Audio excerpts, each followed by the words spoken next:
The investment firms behind child daycare. Childcare in Britain is expensive, to put it lightly.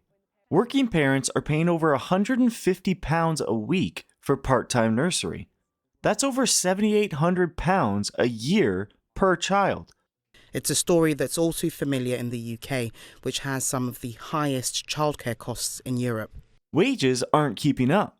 Waiting lists are growing. Government funding was supposed to help. It didn't.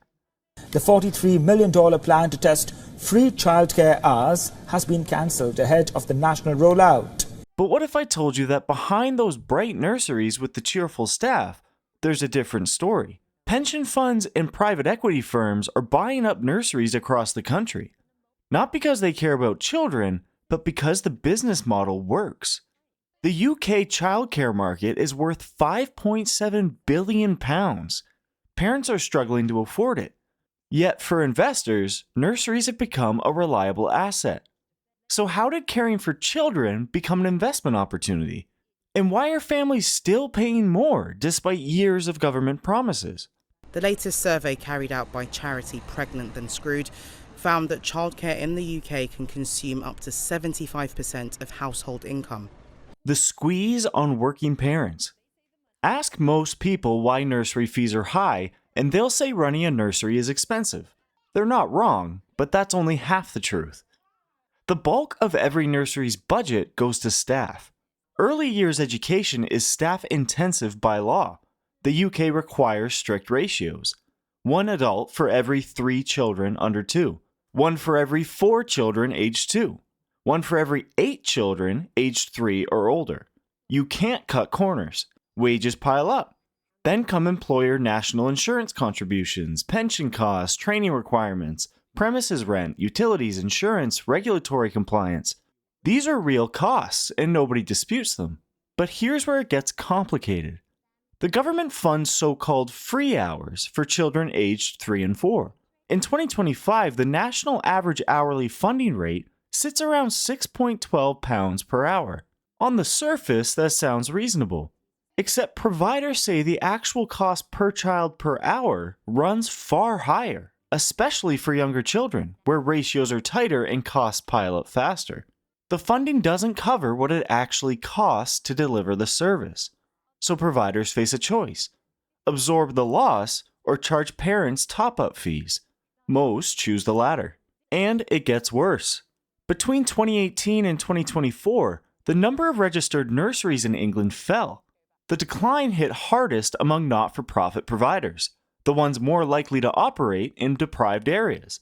Fewer nurseries, fewer places, higher competition. Parents pay more or they don't get a place at all. Quorum Family and Childcare documented this. So did UCL. In many parts of the UK, childcare is scarce. Scarcity drives price up. Parents feel this every month. On personal finance forums, the same questions appear. Is it even worth working if childcare costs more than I earn?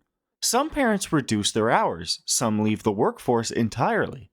Others stretch their finances to breaking point, trying to hold everything together. As parents, our children are priceless, which means that any value attached to them or their well-being cannot be enough. But these same pressures, the funding shortfall, the fragmentation, the steady demand, they also make childcare attractive to a very different group. Why investors see opportunity. Private equity firms and pension funds don't invest in childcare because they love children. They invest because the economics work. Childcare demand is stable. Working parents need it, whether the economy booms or crashes. We are in the midst of a childcare crisis and we need urgent action. The government subsidizes part of it. Unlike restaurants or retail, nurseries don't depend on discretionary spending. Recession or not, parents still need childcare. At a time when the UK is grappling with a crisis of economic inactivity in its workforce. We struggle to grow our economy by 1% per annum. Having childcare sorted and adding to the economy that way. That predictability lowers risk and makes the sector irresistible to investors seeking steady returns. The UK childcare market is fragmented. Thousands of small single-site operators run independently, often struggling with thin margins and administrative burdens. A survey of childcare providers shows that 1 in 4 think it's likely or very likely they'll have to close over the next 12 months. For investors, that's the opening. Buy up 10 small nurseries, centralize back office functions, payroll, HR, marketing, compliance, and the cost per child drops. Operations become standardized. Suppliers offer better rates. The model scales. This is the classic private equity roll-up strategy, and it works especially well in childcare. Then there's property. Some nurseries own their buildings.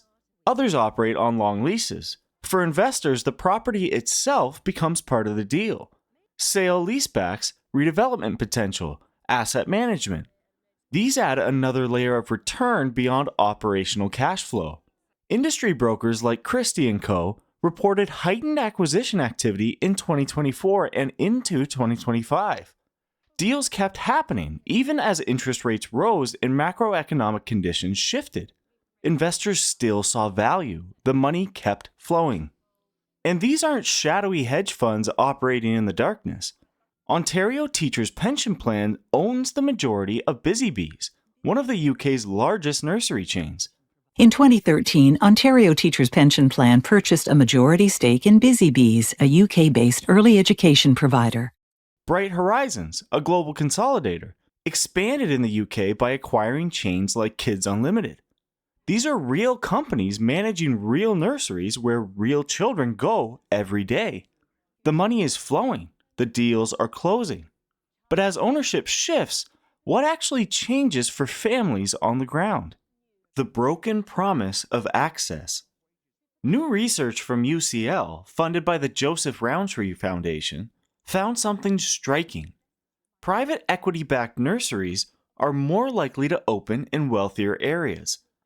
At the same time, not-for-profit providers, such as community nurseries and local charities, decline faster in deprived areas. Let that sink in. The places that need affordable childcare most are losing providers. The places that can afford higher fees are gaining them. This isn't random, it's structural. Driven by where investors see returns, not where families need support most. This creates what researchers call childcare deserts, areas where the supply of nursery places can't meet demand. If you live in a low-income area and your local community nursery closes, your options shrink fast. The nearest alternative might be miles away, or full, or unaffordable. Families scramble, piecing together informal care arrangements or leaving jobs entirely. She'd like to increase her days, to go for a promotion, but the cost of her daughter Anaya's nursery is holding her back. UCL's data shows this pattern clearly. Investment flows to opportunity, and opportunity lives in postcodes with higher incomes. Large chains operate differently from small independents. They use centralized systems, standardized curricula, and uniform policies. In theory, this should improve consistency across locations. In practice, it can limit flexibility. A small nursery might adjust mealtimes, accommodate specific family needs, and adapt quickly to local circumstances. A chain with 200 locations and a head office in another city? Less so. None of this makes chain nurseries bad, but it does make them different. The priorities shift when ownership changes hands. Watchdogs and sector experts have raised concerns about staffing in consolidated settings. High turnover, recruitment pressures, wage constraints. These affect quality and continuity. If investors prioritize margin expansion, staff wages often bear the squeeze. In a sector already facing a workforce crisis, that matters enormously. For parents, the outcome is straightforward. Fewer choices, higher fees in many areas, longer waiting lists. And if you're lucky enough to get a place, you're still paying top-ups because the funded hours don't cover the full cost.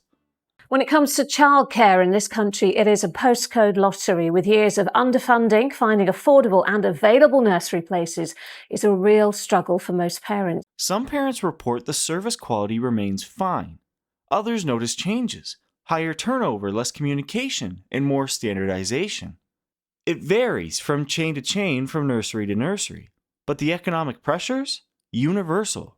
So where does all that money actually go? The profit machine.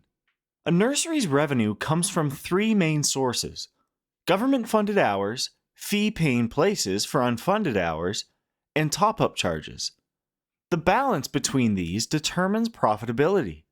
If a nursery fills most of its places with fee-paying children and uses funded hours as a base, margins look good. If it relies too heavily on funded hours that don't cover costs, margins compress.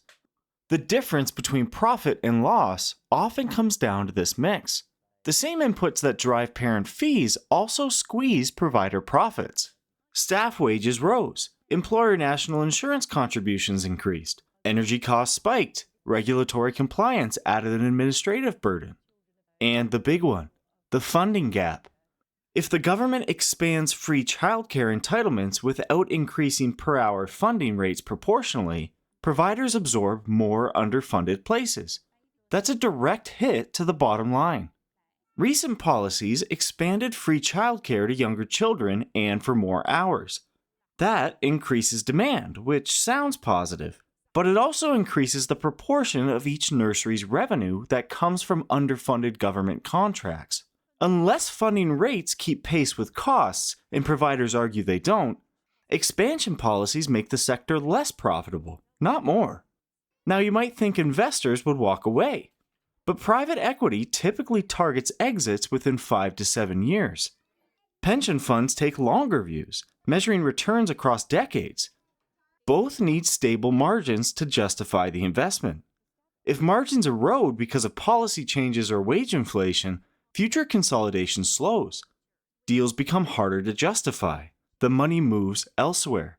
Industry commentary in 2024 and 2025 noted that while acquisition interest remained, buyers became more selective. They wanted proof the economics still worked before committing capital. But childcare isn't widgets. Service failures attract public attention. Regulatory breaches damage brands. Investors must balance efficiency with sustainability because a scandal or widespread closures hurt returns more than any cost-cutting measure could help. All of this, cost pressures, funding gaps, investor strategies, policy shifts, lands directly on families trying to make ends meet. What it means for families. Despite the expansion of free hours, many families continue paying substantial out-of-pocket costs. The funding offered by the local council goes nowhere near covering the cost of their fees. Funded hours often cover term time only. Parents working full year need additional hours, which aren't funded. Top-up fees, meals, late pickups, they all add up fast. The so-called free hours technically aren't free because the nursery that my son goes to has to charge extra to keep it open. On Reddit and parenting forums, the same frustrations surface. We're paying £1,200 a month for nursery, and we're supposed to have free childcare.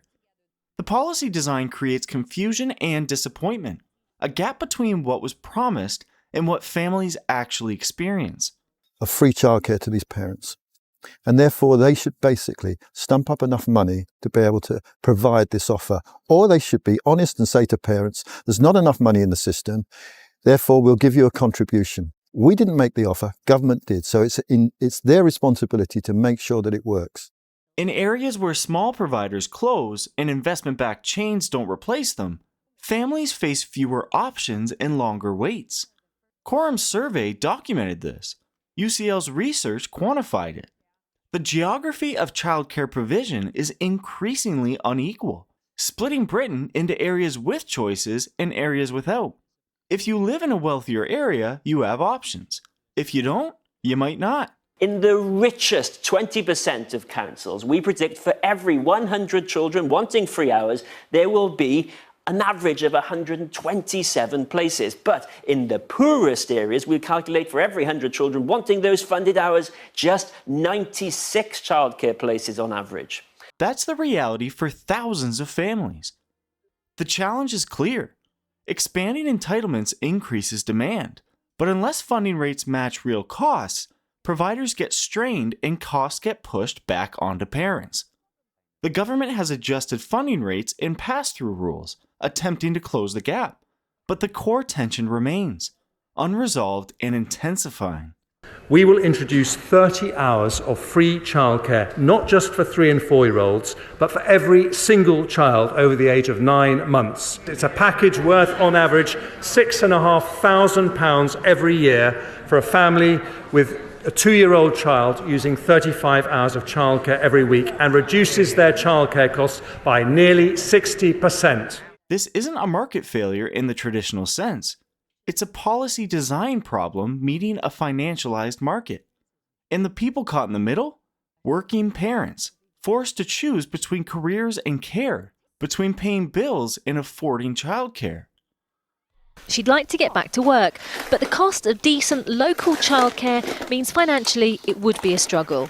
Childcare costs are high because real inputs are expensive, and government funding doesn't cover them. But the sector's structure, fragmented independence being replaced by investment-backed consolidators, shapes who gets access, where, and at what price. Investors see childcare as an opportunity because demand is stable and the market is ripe for consolidation. Parents see it as a financial burden that limits their choices and their ability to work. The disconnect couldn't be sharper. Parents in Britain pay more for childcare than they do in any other European country. In fact, they pay a quarter of their income and often the equivalent to a second mortgage. The money flows, the deals happen. The returns get calculated in boardrooms far from the nurseries themselves. But parents still feel the price the most. It doesn't just matter for the hundreds of thousands of women who want to work more but can't afford to. It also matters to us all, because with so many women, and it is predominantly women, limited in their working potential, so too is economic growth. So here's the question. If the government expanded free childcare even further tomorrow, do you think parents would actually pay less, or would the gap just widen? Drop your thoughts in the comments below.